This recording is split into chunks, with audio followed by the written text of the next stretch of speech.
Week 5 of the fantasy football season. Here's top 15 tight ends. I'm ranking this week number 1, George Kittle of the San Francisco 49ers. Kittle, I thought he was going to be out longer, but last week he returned to the lineup, scored a touchdown on one of the better catches you'll see all season. Got banged up a little bit, but returned to the game. And this week, a good matchup versus the Arizona Cardinals, where he's had a great track record versus them in his NFL career.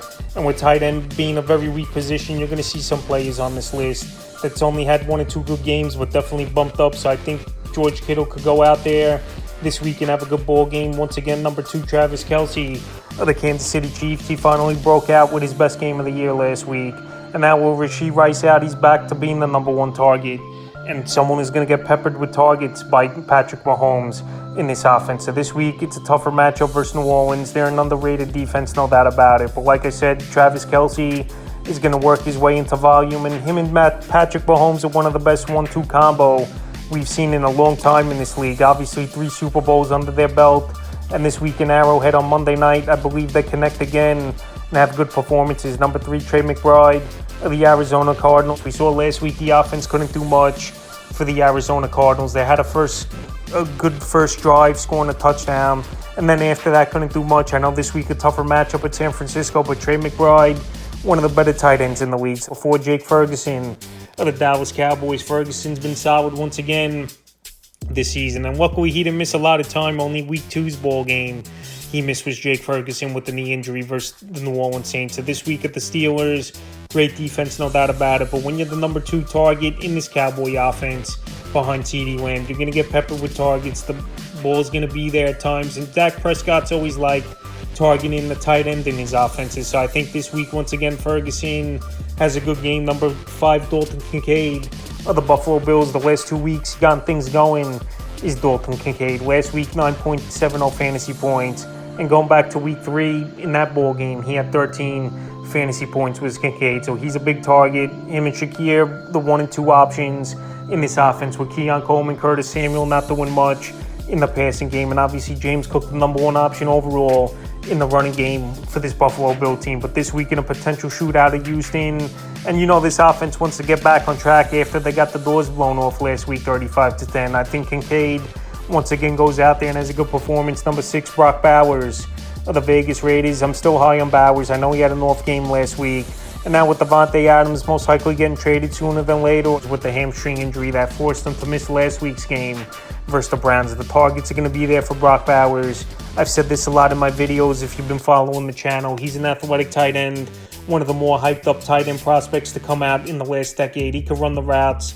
He's a matchup problem for safeties, linebackers. And this week at Denver, even though I know they're a good defense, I think the targets are going to be there for Brock Bowers, especially with Surtain taking out either Jacoby Myers or if Adams does play in this game, not getting a lot of targets. So with all those factors, I think this is a bounce-back game for Bowers this week. 7, Pat Freiermuth of the Pittsburgh Steelers. Freiermuth, the number 2 target in the passing game. And these are the type of tight ends you want to target, guys with number 2 or 3 options in their offense, and it goes Pickens and Pat Freiermuth in the passing game. So Freiermuth last week found the end zone. Him and Justin Fields are building up that chemistry and rapport over the last few weeks. And Fields, he's going to be the starter, it looks like, unless he really falls apart in the next few games. So Freiermuth's benefiting from that, no doubt about it. Even though Russell Wilson, he's always been a good quarterback with his tight ends, getting them the football. So this week in a matchup versus a banged up and pretty bad Dallas Cowboy defense, will most likely no Micah Parsons and DeMarcus Lawrence out already.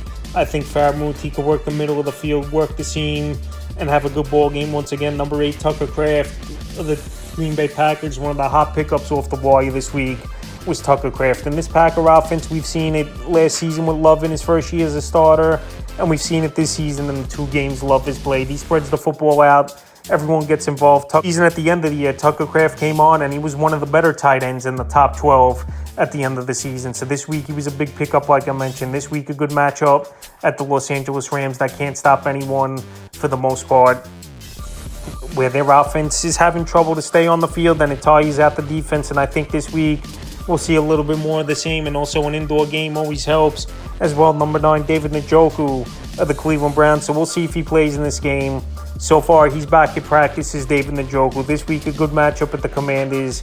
And we know this Cleveland Brown team. They need another playmaker in this offense, and Njoku, in my opinion, is one of the more athletic tight ends in the league. Last season, he really came on second half of the year with Joe Flacco at quarterback. I know him and Deshaun Watson haven't played a lot together in this offense, but he's just a big target and someone you could get him the football in the right place.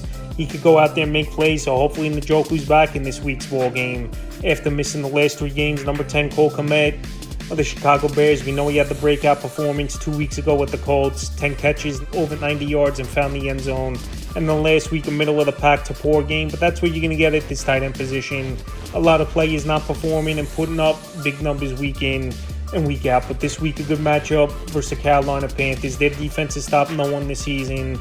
And Caleb Williams, we know young quarterbacks, they like targeting. Security blanket is the tight end position, even though Caleb Williams really hasn't done that much this season. But I think Kmet has matchup advantages in this one, and he's a tight end I'm confident bouncing back this week. Number 11, Zach Ertz of the Washington Commanders. I know Ertz is up there in age. I know he's not in a pass-happy offense with Jaden Daniels running a lot of passes to the running backs and to Terry McLaurin. But Zach Ertz, he's putting up 7 or more fantasy points weekly over the last few weeks, so he still has a good IQ. He's still a good route runner. Go out there and make plays. And this week versus Cleveland, I think he could find holes in the middle of the field where their pass rush is their strength, and obviously Denzel Ward in the secondary. But in the middle of the field, I think he could create some mismatches on their linebackers and have another decent ball game. Nothing crazy, like I said, not a high ceiling, but 7-8 fantasy points in PPR leagues. The way the tight end position is this season, that's serviceable at this point. Number 12, Kyle Pitts of the Atlanta Falcons. Kyle Pitts, it just hasn't hit this season once again. I know he had a touchdown in the first week, but besides that, really haven't seen much. And last week, 3 targets, no catches for Kyle Pitts. This week, I know it's a better matchup versus the Tampa Bay Buccaneers, where this could be a potential shootout between these 2 division rivals, especially on Thursday Night Football in the fast track in Atlanta. But Kyle Pitts, I have to see more out of him, and he's definitely dropped down in the rankings over the last few weeks. I definitely could see Pitts go out there, get 50, 60 yards, find the end zone, but also you could see the other way where he goes out there and he gets 2-3 catches for 25 yards, and that's not going to do much. So it's a wait-and-see approach with Kyle Pitts this week, and that's why he's dropped down in the rankings. 13 K-Dot, and the Tampa Bay Buccaneers, K-Dot and a big target, 6'7", 6'8". Last 2 weeks, his targets have gone up, the production's gone up.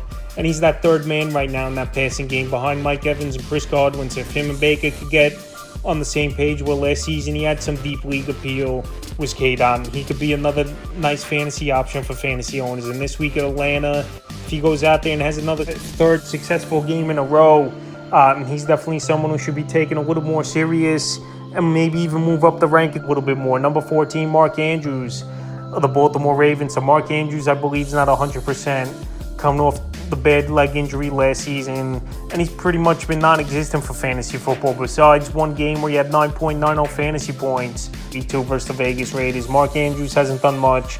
This offense is totally different this season with Derrick Henry running that football 20, 25 times a game. Zay Flowers emerging as a number 1 wide receiver and making more plays in the offense, and also Justice Hill being a key piece out of the backfield and likely having a big week 1. All those factors have been against Mark Andrews, and right now you can't have confidence in him from what we've seen over the last few weeks, and also not getting targets and this offense moving in a different direction. So right now he's a low-end option in the 15th and final tight end I'm ranking this week. Evan Ingram of the Jacksonville Jaguars. Ingram, he's been out since week 1 after getting hurt in week 2, pregame warm-ups in a ball game versus the Cleveland Browns. Evan Ingram last season, over 100 catches. What a season it was.